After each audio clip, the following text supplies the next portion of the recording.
Sa amin naman kay Ray, it's just a matter of making the right decision.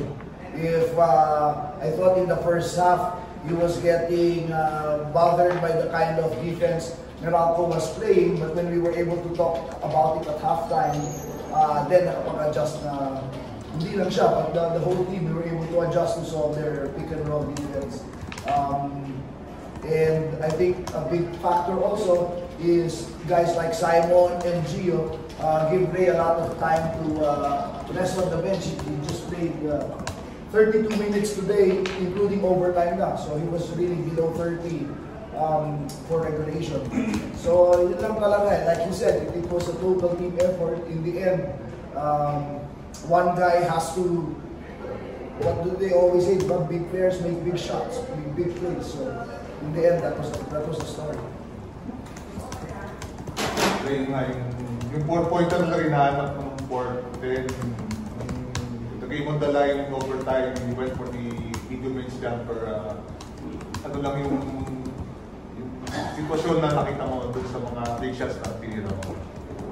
Talagang, ano lang, binabasa ko lang yung defense na ginagawa nila sa akin, especially, and of course, yung team defense nila talagang pinabasa ko rin, and yun nga, nakakita ko ng lapses nila na sobrang silang mag-help pagka na kay Roger Bola kasi may mismatch kay Roger. And isa pa doon is yung first half kasi naka-3 attempts na ako I think naka-3 attempts ako sa 3 points, and straight naman, nandun yung flow nandun yung rhythm sa 3 points kasi hindi talaga pumapasok. So, nag-try ako sa 4 points, and good thing naman, unang tira ko sa 4 points pumasok, and sabi ko nga, it's all about confidence na nandun, kumbiyansa na lang. So, at least gumana naman, and nag-pay off naman din.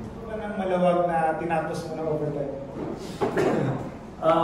Sobrang laki na kaya ko talaga yung last shot nun kasi parang kung pumasok yun yung turning point tapos na talaga Kaya nung nag-overtime talagang sobrang nagsisisi ako, pero yun nga, naging motivation ko rin yung overtime na kailangan hindi man mga 4 points, at least nung last shot ko, dun talaga ako nakinga na at least nabawi ko din yung miss ko na 4 points.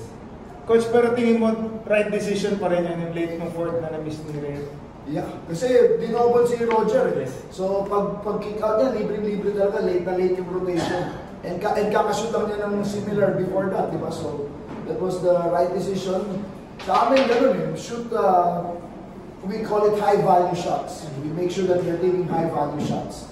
And a wide open 4-point play, out of rotation, out of ball movement for us is a high value shot. As long as it's a rub shot, which is in range, open, and balanced.